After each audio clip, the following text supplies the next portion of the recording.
Okay, good evening. Welcome to the Vermillion Local School District Board of Education regular meeting for Monday, September 10th. Call the roll, please. Mr. Habermill. Here. Ms. Innes. Here. Ms. Russell. Here. Ms. Stepp. Here. Mr. Stark. Here. All members present.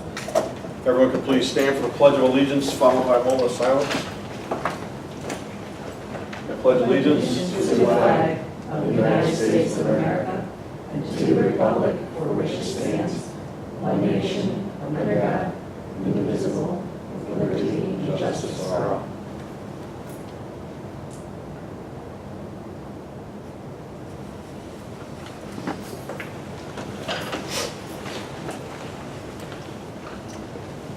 Okay, item 4 on our agenda is reports. The superintendent's report first. Okay, Judy Riddle is here from the Vermillion Education Foundation. They do a fantastic job. And Judy, can you come up and tell us what? Yes, thank you, Phil, for allowing me to do a little advertising break here. The Vermillion Education Foundation was started in 1987, and 9 of us were worried about the conditions of our schools at that time, and we thought if we could start a foundation and allow the students some cultural, athletic, building opportunities that may occur in a private school setting, we could keep our children in the public schools and still enhance their education. So we raised $25,000 by going out to the community, and at that point started a pool for the original foundation. Each year we now have a dinner, so a new dinner is coming up September 25th, and teachers and community members write grant requests. The foundation grants some money based on how much we've earned from our endowment, and then community members are so generous. It's just amazing to see. We're now giving away as much as $20,000 a year to needy projects that benefit our schools and our students. So we invite you all to join us. If any of you board members lost your invitation, I happen to have some extras, and we hope that you'll consider coming. Thanks. Thank you. Thank you. Okay, I'm going to switch the 2 items here on the agenda. I'd like to next have Bruce Keller, former superintendent, come up with Lisa Murray. This is a learning opportunity on a distance learning type activity from Haiti. And Bruce and Lisa, welcome. And tell us about the project. That would be great. Sure. Thank you very much. My purpose is to quickly explain an amazing learning experience. I think it's going to be a lifetime one for students. It's going to be very, very little cost.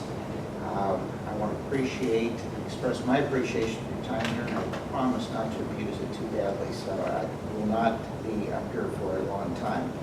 My ask for tonight is going to be for 1 plane ticket for 1 teacher, 1 time, to Haiti to accompany me to make a handoff in the leadership of this project. I will pay my own way as I always have, and there's going to be no ongoing expenses unless somebody figures out a project some year or 2 years from now that may cost a few bucks, but it's not going to be an expensive proposition. After the catastrophic earthquake in Haiti in 2010, I probably made, I don't know, 2 dozen trips to Haiti for a variety of projects. Most of them have involved working with a school in Haiti.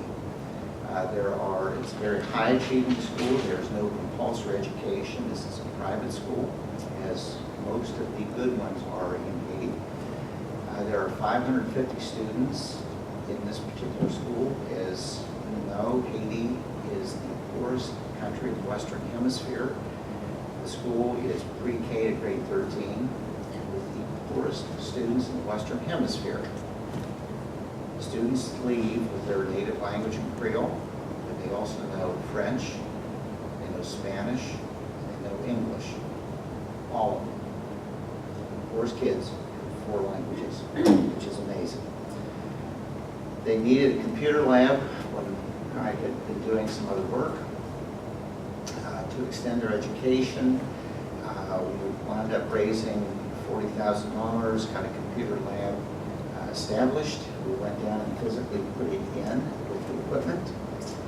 installed everything. The goals of the Haitians were to extend and facilitate their use of the English language, and then also for their students to begin to understand that the computer is not a novelty, it's a tool.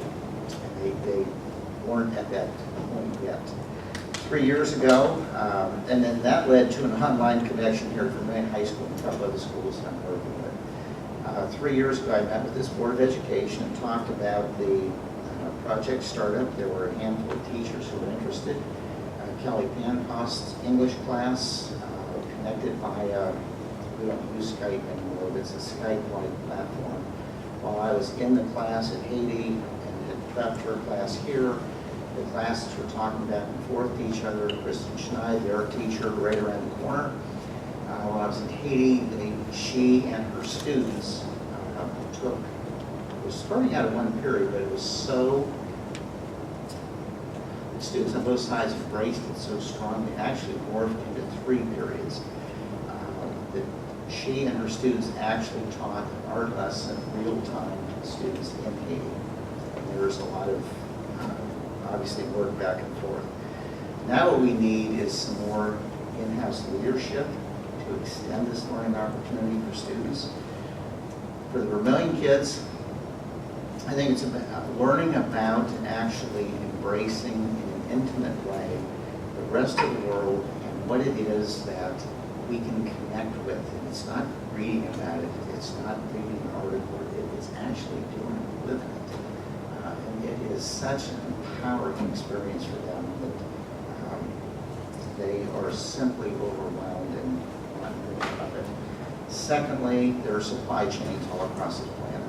When your kids leave this school district, they're going to be involved potentially in supply chain someplace. They're going to need to have a sensitivity and an understanding of cultures, of what it is that they can do to actually embrace and enhance their business life or their own personal life.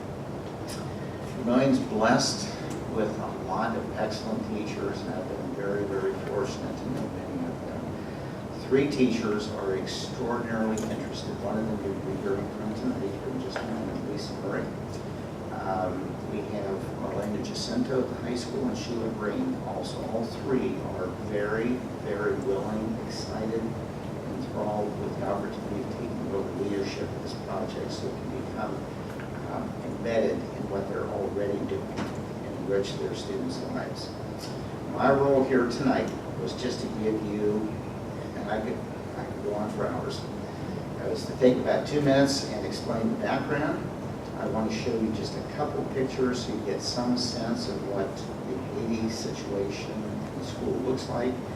And then Lisa is going to talk about some of the benefits that she's already experienced with her students in another online experience with our students from another country.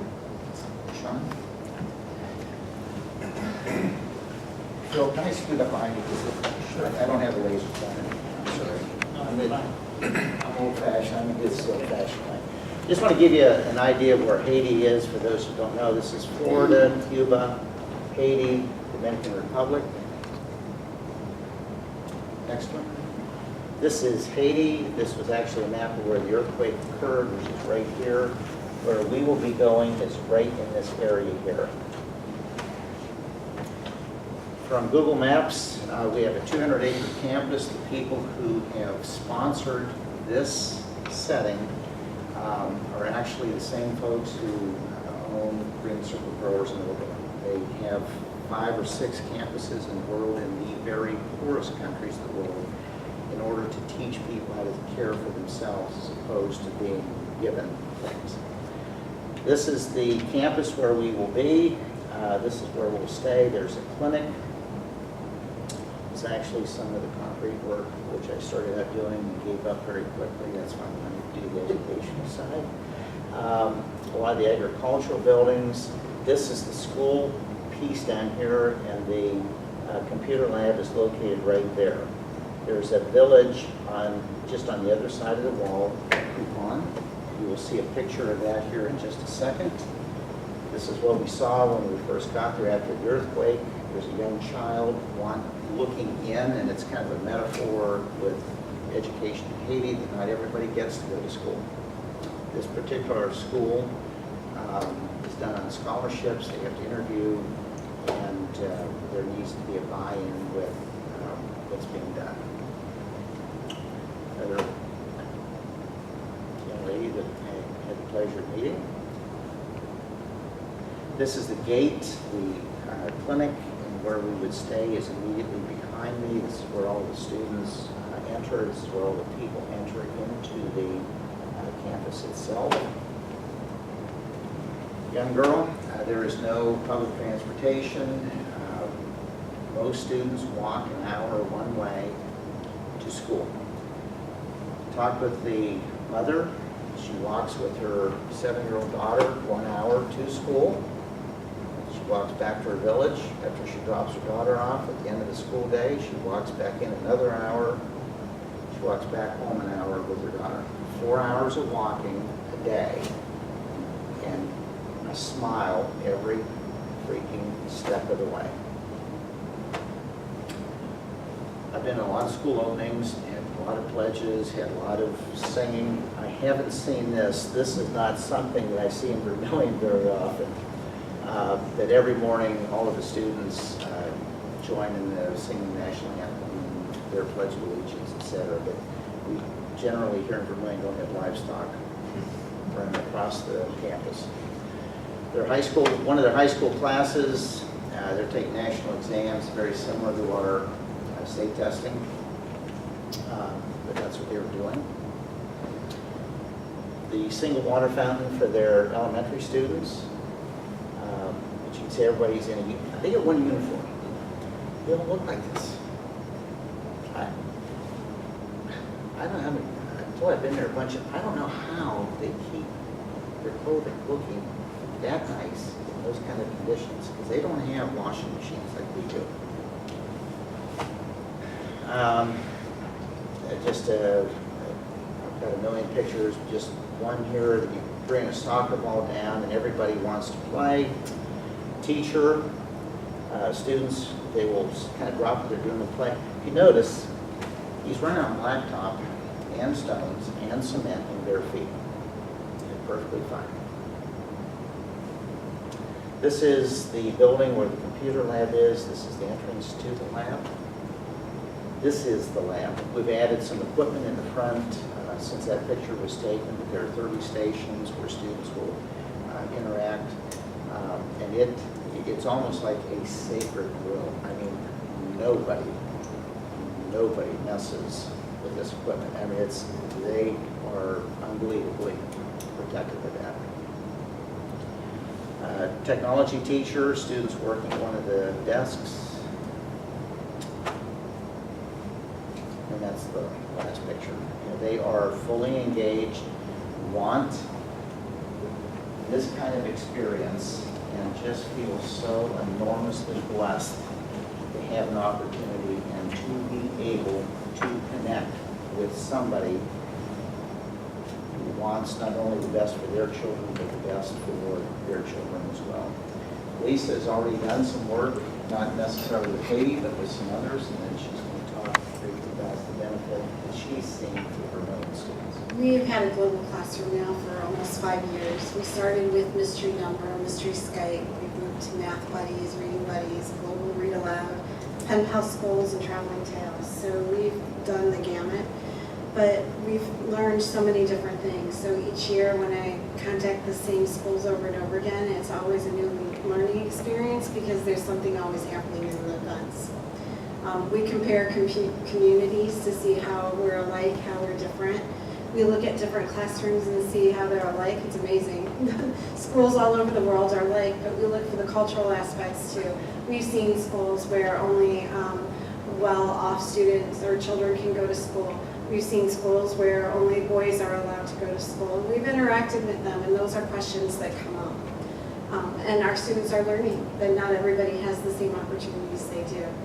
We learn different kinds of listening and speaking, because classes that we've contacted all over, not everybody speaks English as a first These are skills our students need to learn. They can't sit back on a computer and let the computer do the work. All they see is your face and your interactions, so it's important in what you relate and how you relate it to those people on the other side. It also teaches us some skills, like just taking time and listening and allowing a translator to translate on the other end or translate for us.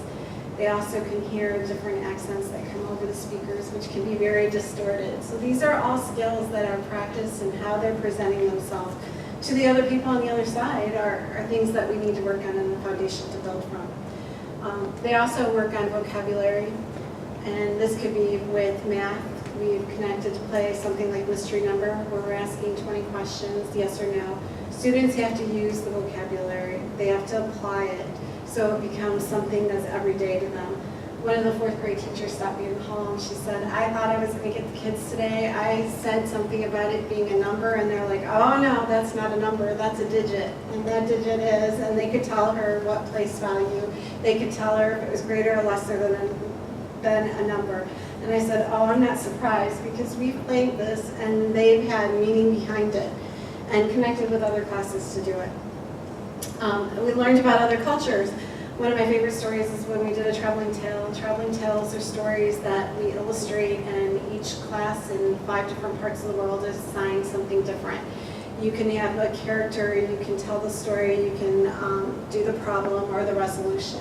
One class sent it to us, and it was all about King Hammy Ham, and it was this little pig that was wearing a crown, and the kids thought it was funny. And of course, they're going to take it as far as they can until it reached a class in the Middle East during Ramadan. And we found out real quick that that class was not allowed to participate in it. And so we had to have that discussion about why. So even though we didn't want to offend another culture, we did with a little pig wearing a crown. So the students, after the conversation, decided they would indeed change the character so that the class could still participate and all classes were able to complete the story. We've learned about earthquakes, hurricanes, wildfires, volcanoes. They were very active last year. And we got to see that firsthand because it was interesting, although we were watching Mount Agung because we visited somebody who took them on this mountain through it. We also saw fuego, which is the one that ended up erupting. So the kids were always checking the news and coming in and telling me all about it. So these lessons reach well beyond our classroom and beyond what's expected. More importantly, it talks about the impacts it had on these. We Skyped a school that was in New Zealand. It was the day right after an earthquake. The major highway leading to the school divided into 2, and only half of the class could join because they're still finding a way for the other half of the class to get there. So it helped us learn about that. But we were also surprised. They knew all about this during our election. They knew all about our election and our presidents and wanted input from our students. And when our students turned around and asked, well, who's your president? They laughed because they don't have a president. They had a prime minister. So it helps us in so many ways and learn so many different things. This past weekend, my son called me and he asked me what I was doing, and I had just got done Skyping a teacher from Pakistan because we are in the middle of, not only are we going to connect to play Mystery Skype because it's a fun way to start, but there's Peace Day, there's Veterans Day, all these holidays that we can connect on. And so we were meeting to lesson plan and how we continue this through. And he laughed and I said, well, what are you doing? And he said, I'm getting ready to meet my group. We are working on a project, and the company is based out of Abu Dhabi, and we need to ask them questions. So I'm Skyping a teacher that I'm going to have lessons. He's in college. He's working on a project that he's Skyping somebody in the global community. So it shows that the future is now. They have to connect, and they have to understand these things. They have to know how to present themselves, and these are all skills that they are learning when we connect with schools. Finally, we've looked at these traveling tales, and the Sustainable Development Goals are big for the UN, and it's all about obtaining a better and more sustainable future for all. So when I was talking to the kids, that's what they were most excited about, is how they can help the students there learn more, and they wanted to learn a second language. So that's what they're hoping to get from them. That's all I have for you. What we'd like to be able to do is sometime this fall, Lisa will be going with me to Haiti to begin to teach the Haitian teachers and the people I've been working with for the last 6, 7, 8 years, how to call up the platform and what it is that we're going to be using so that they understand that. We're anticipating, usually with the flights, it's like one day, it's semi-chaotic going down. It's always nicer coming back sometimes than it is going down. Maybe being there on site for 2 days, possibly 3, but we're going to try to get it done in 2, so it's like a 4-day, no more than a 5-day. Typically, we go down on a Saturday, and perhaps we could get started on a Sunday, but part of that is dependent upon flight schedules. It could be we won't go down until a Sunday and start on a Monday. The flight cost, give or take a few dollars, would be about $1,000. And again, it's one I'm paying myself, so it'd be one teacher with Lisa. And I think it's very important for the person who is going to represent the other 2, Sheila and Marlena, somebody to be there to build a relationship, show them what it is that they're going to have to be able to do.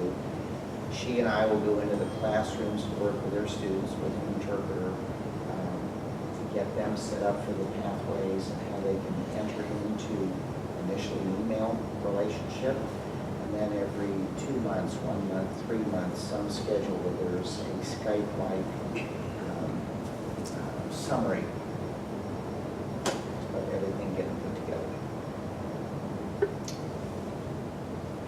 Sounds great. Questions? Watch out, because I'll be going on for hours. What's your timeline on everything? Probably late October-ish. The people that I work with most directly, the North American coordinator called the mission trips that I've gone on every trip with, is actually in Haiti right now. So he and his wife are checking with the Haitian school in terms of a little bit of their schedule so we can kind of massage when this is going to work. In Haiti, you do have to work around the hurricane schedule as well. I was actually there for one of them, and I would prefer to work around the hurricane schedule than be there. So part of it is figuring that out, but we're hoping late October, first week November, and again, roughly $1,000, probably less.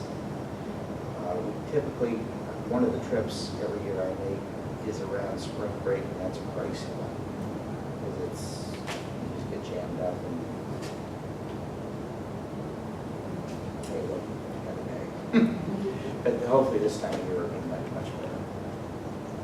Good question. That's great. I don't have a question, but Haley, my daughter is in Mrs. Murray's class last year and this year. And these Skypes that they do, and I was there for the one with Australia, which it is absolutely phenomenal. And watching these kids try to figure out where these people are living and what they're doing it is really neat. It's a They don't really great forget. thing for them to do. Last, in Kristen Schneid's art class, we had 2 foreign exchange students, one from Germany and one from, I want to say France, but I'm not quite sure. It doesn't sound right. The students who were online in Kristen's class have returned to their home country this year. They're awaiting some connections so that they can actually get their home school to also connect with Haiti and Vermilion. So we may have a partnership with Germany and Vermilion and Haiti, and that's already paying for the internet. This is kind of a no-brainer. Kids are amazing. It's a world. Okay. Thank you. Thank you so much. Thank you.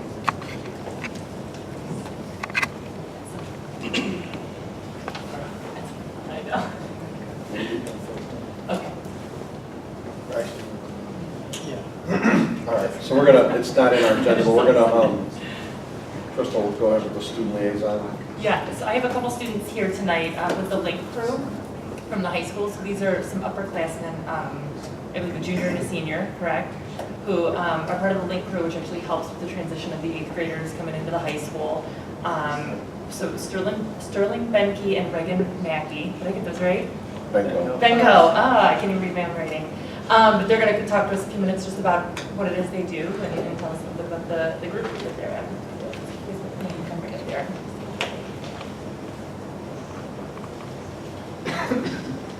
So as most of you know, either from experience or having a child go through it, the transition of going to high school can be a very difficult, emotionally stressful time. And studies show that transition can cause students to have a decrease in academic achievements or just become less involved socially. And the problem is most high schools don't have any way to help ease that transition for students. And at this school, it's even harder because we have 8th graders rather than freshmen. And but that's where Link Group comes into play. And our goal is basically just help students just ease that transition. And many studies show that Link Group programs have shown improvement in attendance and test scores, and a lot less trips to the office for some students. That's where Link Group comes into play, and that's when we spend time in the summer and we train. And then we bring the kids in for 8th grade orientation, and we split them into groups, and we'll take the kids and we'll play games and do activities, and we try to make it as fun as we can, and then we'll take them on a tour of the school, show them where everything is. We get their schedules so we can show them their lockers and other classes, just so the first day is a lot easier. Throughout the year, we do projects, and we try to include the 8th graders as much as we can, since they're not technically high schoolers yet. So we'll try to bring in school spirit for everything, and we'll bring them in. We'll go to each classroom and we'll teach them the fight song and the alma mater, and so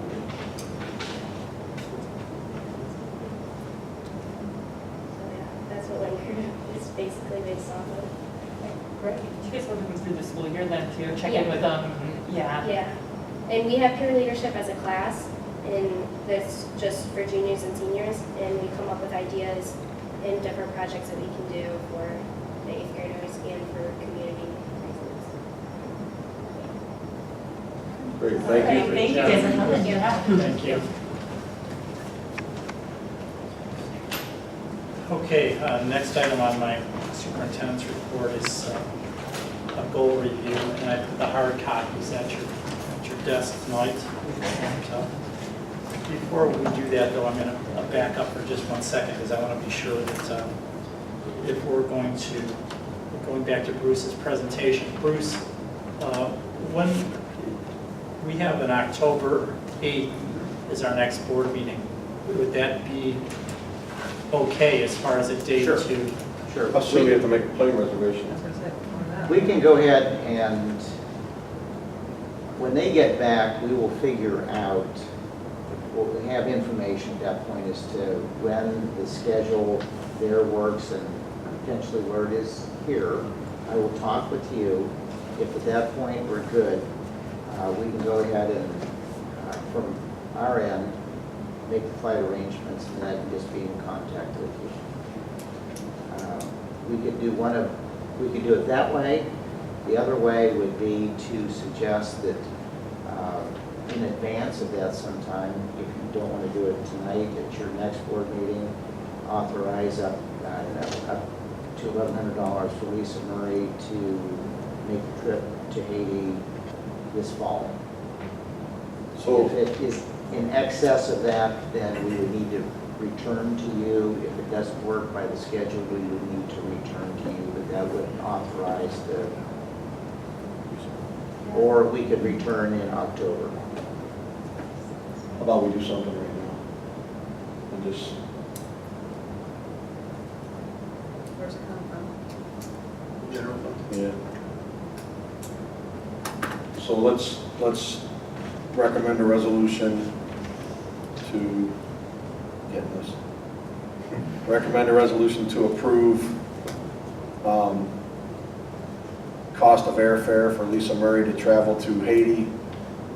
And we'll say for now, not to exceed $1,500. Are you guys okay with that? And then if something comes up, it's an issue, then come back. Absolutely, it'll be this fall, so if something doesn't happen for some unknown reason at this point, then we would return to you for permission if there is something to come up in the spring. It's just if there's an opportunity to get airfare or something like that, I don't want to wait another month. Thank you, thank you. And then we'll have a sub if it goes into during. Yeah, we'll have a sub then for at least something to cover that. Okay. Justin and I had discussed this when Bruce had come in, and I know the preference was it was possible to do 3, but at this time we decided that based on the budget and what we thought it's a great opportunity obviously for the district, but there had to be a limit as to the number of teachers we could send. So we figured that this would be a good way to get the opportunity And all 3 are totally fine with one going, and there is a 0 issue with one going and the other 2 not. So we've been there and done that, so we're good. So can you read back what you had? Yeah, so we have a recommendation for a resolution to approve the cost of airfare to Haiti not to exceed $1,500. We need to stick in there why she's going to Haiti. I mean, for educational purposes. For vacation. You know what I'm for the saying? purpose of a distance learning Yes. opportunity. We need a- There you go. Or distance learning. That's probably the important shared part. between- Yes, I would think just when people are looking through that. Right. A million We're students just and gonna 80 send our students. Wow. Yeah.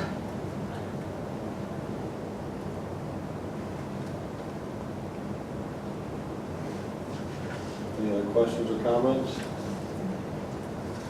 When you're done writing, call roll. Do we have a second? I'll second.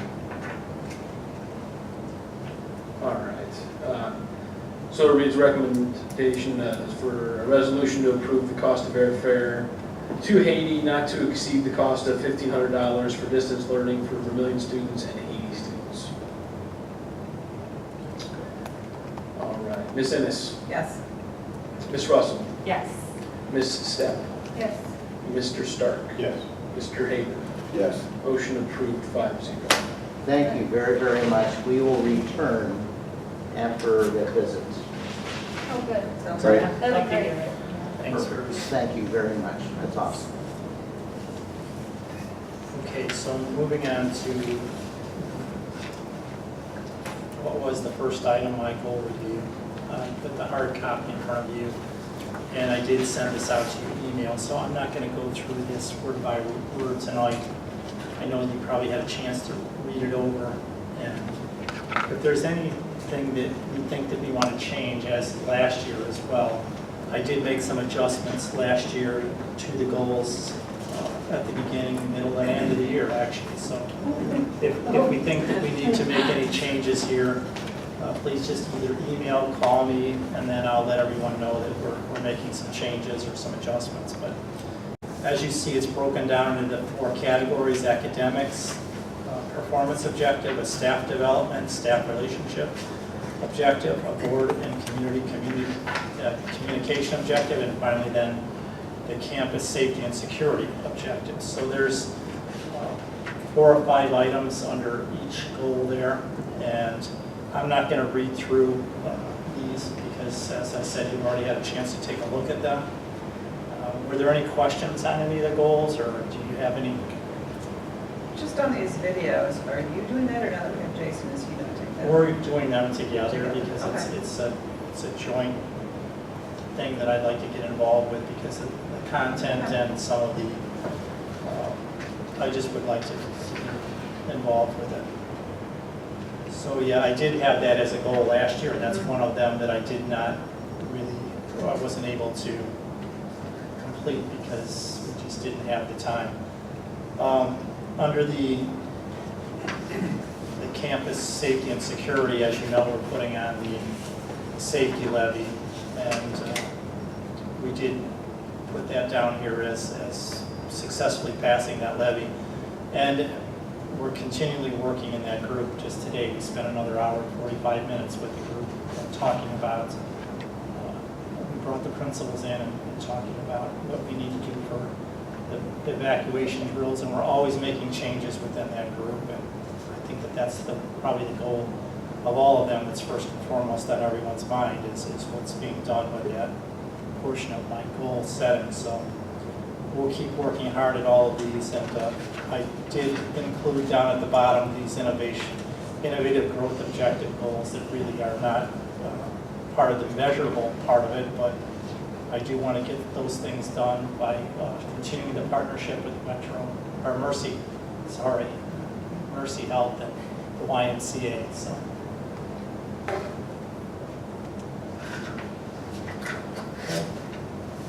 And I did include the sheet too that has a list of priorities and what order I'd like to get them done, and I passed that out to you earlier, and so I'll try to get those in those order. So that's all I had. If there's no other questions about those goals, I'll provide and welcome back Candy Barsick from the Photojournal. So I'll provide a copy of that to Candy for the paper. Thank you. Okay, item B, treasurer's report. All right, so first up here is treasurer's goals for the 2018-19 school year. I apologize I didn't have these to you in the Friday packet. I was working on putting the finishing touches on them this weekend, this morning here. One of the things with treasurer's goals, it's difficult to find like a SMART goal. I'm bound by so many laws and regulations in Ohio Revised Code that it's challenging to come up with things. So under financial management, just the one goal, and it's kind of all encompassing, but recover money using smart contracts while developing new ways to conduct business more efficiently so that only 25% of the treasurer's cost of the district is subsidized by the general fund. Number 2, use of technology. Utilize current and future technology so that central office overtime was reduced by half compared to fiscal year 18. And just to give you an idea, last year we spent central office $12,228. Under the board community and district communications, provide reports explaining salary, benefits, revenue, and expenditures to help inform the district on how we are trending and post these reports to the district website. Also number 2 is create a citizen-centric report, also known as a CCR report, which is an initiative identified to simplify communications between governments and their citizens. The CCR will serve as a proxy to accurate government financial information that should be provided to citizens in a simple and understandable format, which is updated regularly and available to all. This will provide citizens with accurate information about how the district is spending their tax dollars. On the second page that I sent you, I did one of these at the last school district. That is what a CCR report looks like. If you flip through it, the first page is just your information and your demographics. Second page is building on the positive, just what the school district has done. Third page is typically your financial data for the year.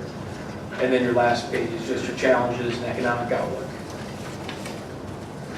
And so developing those, passing those out to the community, going to Chamber of Commerce meetings, Rotary meetings, Lions Club meetings, anything you can just to get this information out to the citizens.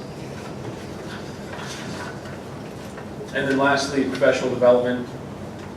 Attend professional development courses, seminars, or conferences that allow me to bring back information to share with the district and its citizens, and engage in one event where I'm the speaker at one of these development courses, seminars, or conferences to share and expound upon Vermilion's success.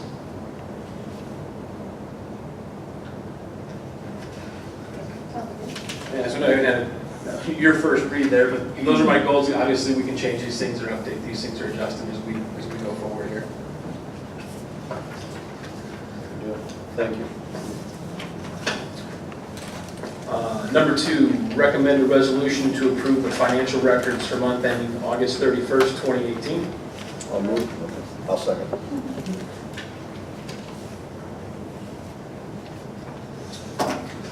So this is attachment A.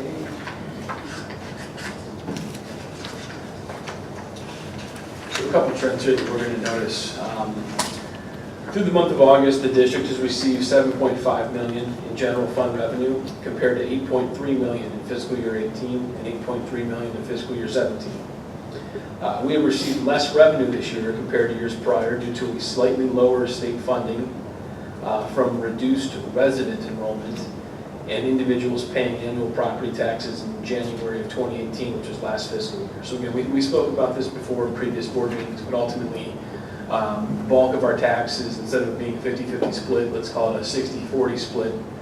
60% of the taxes we received them in fiscal year 18, as opposed to receiving them now, that other 10%.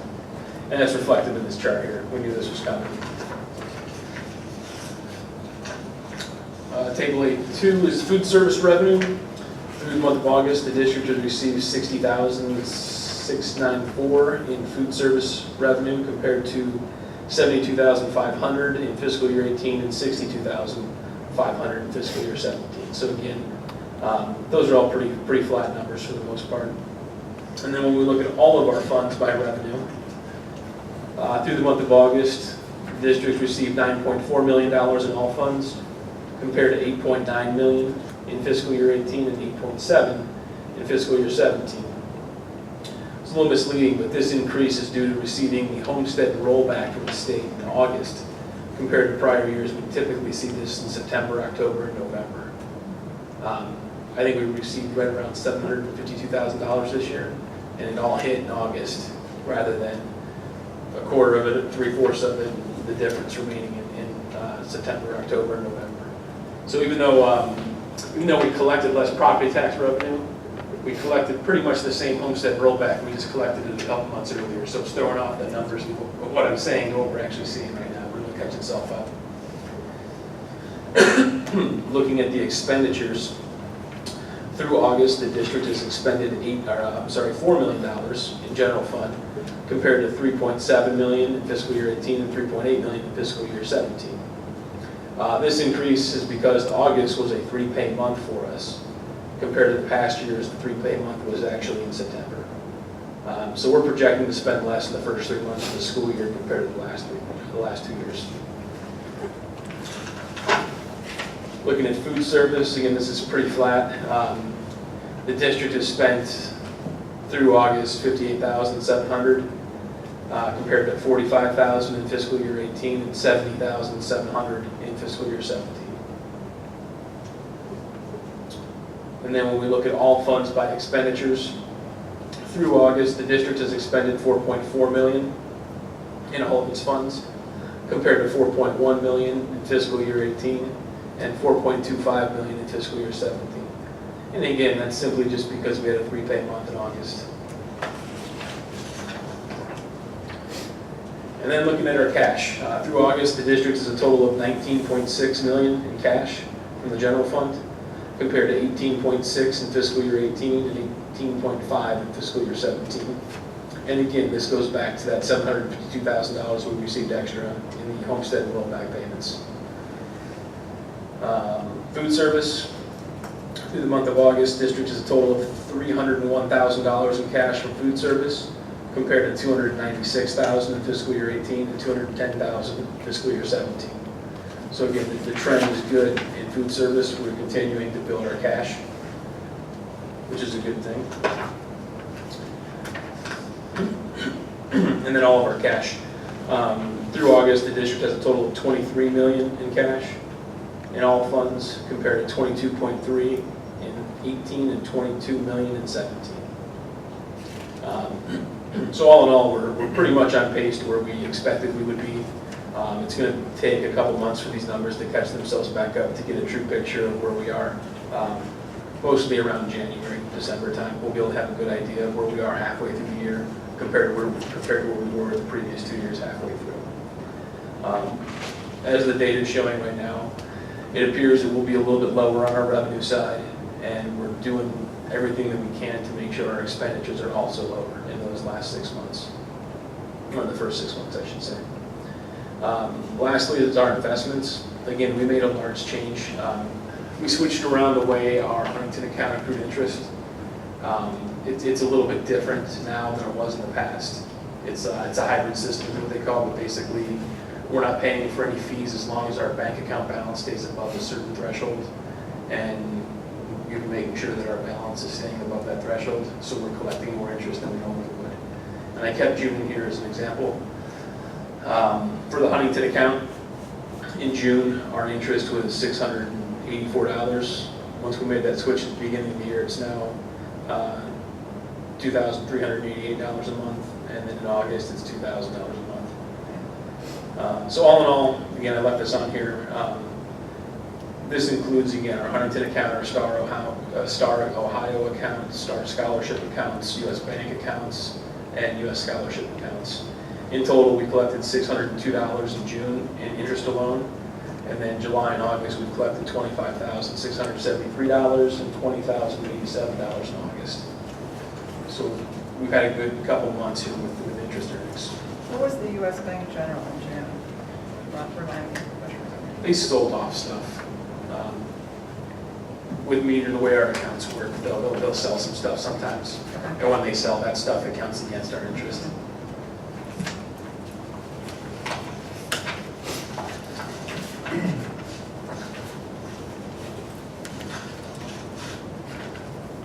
Any other questions on the financial records? Call the roll. Ms. Russell, Yes. Ms. Stepp, Yes. Mr. Stark, Yes. Mr. Haberman, Yes. Ms. Innes. Yes. Motion approved 5-0. Recommend a resolution to amend the fiscal year 2019 appropriations. It's attachment B. I'll move. I'll second.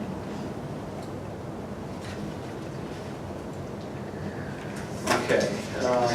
On these, if you look at the very first page here, at the top of it, it should say amended certificate of estimated resources. It looks like this. So what this is I get this back from the county after I provide that information, but this is our unencumbered fund balance as of July 1, 2018. What this is saying is, here's how much money we had left over from the previous year. Here's how much money we're anticipating to receive in taxes. Here's how much we're receiving in other sources. And here's the total amount of revenue that we're anticipating to receive this year for all of these different funds. So, for example, our general fund, with all of the cash that we have and all of our incoming revenue, we're anticipating to have $32.2 million available to us in cash. When you go to the bottom there, our certificate of estimated resources says that we, along with our bank accounts and all of our other taxes and other sources of income, in fiscal year 19 should generate around $44.1 million. And then the county signs off, they certify this. Once they have this certified, we then need to create appropriations. What we can't do is appropriate by fund more money than we have as our certificate of estimated resources. So on the next page, this is our original appropriations are on the left-hand side, and then here are the adjustments to the appropriations for our total appropriation amount. I gave you a little color graph because we have a lot of funds, and they all fall into one of these 6, 7 different funds over here. Just you have to pick the right one. So what I've done is appropriated originally just as a temporary budget, $25.8 million. I'm asking to amend those appropriations by $5.1 million to appropriate a total of $30.1 million essentially for the fiscal year 19. Again, I can't spend over this amount. So anything, if we happen to spend over $25 million in appropriations on the general fund, I would be coming to the board asking for permission to go more than that, and then amending these appropriations. This is essentially a stop loss for the board to where the district cannot spend anything higher than what's on this piece of paper. And I base that general fund really off of our 5-year forecast. That's what I was going to ask, so it falls in line with the forecast. Yeah, it's a little higher than the forecast. Budgets will obviously be lower. I guess the one thing I do want to explain too, for years, the general fund, 001, and the emergency fund, which is the 016, we used to keep track of levies separately. So for example, we'd receive property taxes. And they keep track of every single operating levy and how much it generates. And that emergency levy that we have, we used to take that money and plug it into the 016. And 016 and 001, they're essentially the same fund. So what we were doing is we were having two checkbooks for the one account. And it was just, it's difficult to keep track of two things when they all go to the same stuff. So I've eliminated the revenue going into the 016 and put it up into the 001. So we now have one checkbook.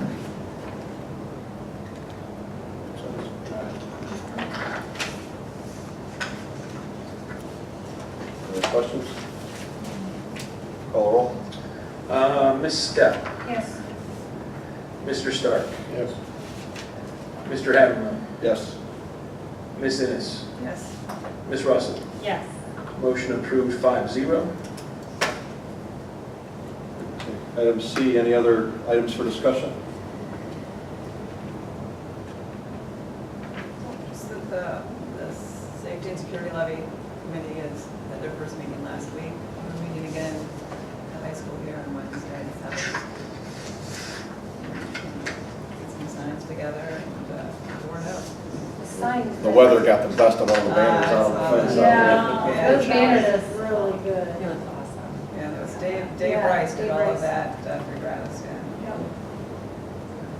That was very nice.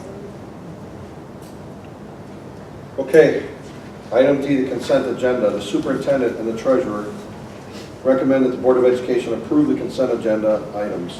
Action by the Board of Education in adoption of the consent agenda means that all items are adopted by one single motion, unless a member of the board, the treasurer, or the superintendent requests that any such items be removed from the consent agenda and voted on separately. Item 1, the minutes of the August 20th, 2018 board meeting. 2, recommend a resolution to approve the appointment of Pam Reese to the Board of Trustees of Ritter Library, effective immediately through December 31, 2018. 3, recommend a resolution to approve the 7th grade trip to Chicago, May 15th through the 17th, 2019, at a cost of $532 per student. Item 4, recommend a resolution to approve the 5th grade trip to the Henry Ford and Greenfield Village, April 10th, 2019, at a cost of $110 per student. Item 5, recommend a resolution to approve the 6th grade field trip to Mohican Outdoor School, November 7 through 9, 2018, at a cost of $165 per student. Item 6, recommend a resolution to approve the following district policies and accompanying guidelines as recommended by NEOLA for a second read. And the policies are listed in the agenda there. Item 7, adopt revisions to the following district policies and accompanying guidelines as recommended by NEOLA for first read, as listed. Item 8, recommend a resolution to approve the 5 remaining preschool scholarships for the 2018-19 school year for low-income families as determined by the Director of Pupil Services. Item 9, recommend a resolution to approve payment of $1,000 to each Seth Lyons and Michael Virgin for helping the football program with in-season duties to be paid out of the football donation account. Item 10, recommend a resolution to accept a donation of paint worth $122 from Ace Hardware to Sailor Way to upgrade the facility. Item 11, recommend a resolution to approve an additional 16.25 hours to Melissa Roberts, educational aide. Item 12, recommend a resolution to approve the levy committee or any other public committee to use district buildings until November 6, 2018. Item 13, approve the following employment actions as listed in the agenda. That's it. I'll move. Can I pull out, I guess we have to be on 13, correct? What's that? No. If there's anything in item 13 that you want to pull out, we can pull it out individually. Probably just the second page, the classified substitutes for 2018-19 contract. The entire section? Or Yeah. a specific person? Or Oh, it sounds like so we'll, I see him at the bottom there. he's in the middle. So we'll pull William Stark off of there. And vote separately. Anything else? All right, call the roll, please. Can I Should, pull number 3 out too? which one was that? Third, number 3. All back here? Chicago. Okay.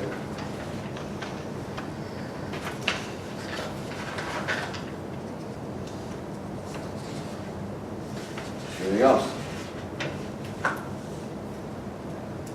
All right, call the roll, please. We have a motion and a second. I motion. I second. You second. I did. You missed it.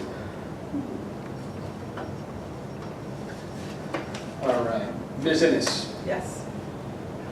Ms. Russell, Yes. Ms. Stepp, Yes. Mr. Stark, Yes. Mr. Havermill. Yes. Motion approved 5-0. Okay, item 5, the items that were removed from the consent agenda. The first one will be to recommend a one-year limited contract to the position of classified substitute for the 2018-19 year to William Stark, custodial. I'll move. Second. He's also in that group twice. I don't know if that matters. Is he in there twice? Yeah. Oh, he is, isn't he? Oh, yeah. Why didn't you please? Double hire. Twice. Did he? All right, call the roll? Mr. Havermill, Yes. Ms. Ennis, Yes. Ms. Russell, Yes. Ms. Stepp, Yes. Mr. Stark. Abstain. Motion approved 4 and 1 abstention. Okay, the other item is, go back and read it. Chicago trip. Recommend a resolution to approve the 7th grade trip to Chicago, May 15th through 17th, at a cost of $532 per student. Got a motion? I'll move. I'll second. Discussion? I spoke about this before with, I mean, a lot of it's a concern for safety with the city, keeping, having kids learn about our state. So I won't go back over on that again, but that's all we. Understand. Anything else? Call the roll, please. Mr. Havermill, Yes. Ms. Ennis, Yes. Ms. Russell, Yes. Ms. Stepp, Yes. Mr. Stark. No. Motion approved 4 and 1. Okay, item 6, public participation. Anyone else that would like to speak? Good. Going, all right. Item 7, date and location of upcoming board meetings. We have our next meeting on Monday, October 8th at 7 p.m. November 5th at 7 p.m., and that was a date change because of Capitol Conference. And then Monday, December 10th at 7 p.m. Everybody's good there, right, for now? Yep. All right. Item 8. Seriously.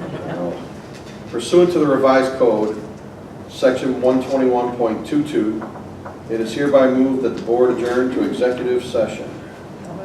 Second. Call the roll, please. Ms. Russell, Yes. Ms. Stepp, Yes. Mr. Stark, Yes. Mr. Havermill, Yes. Ms. Ennis. Yes.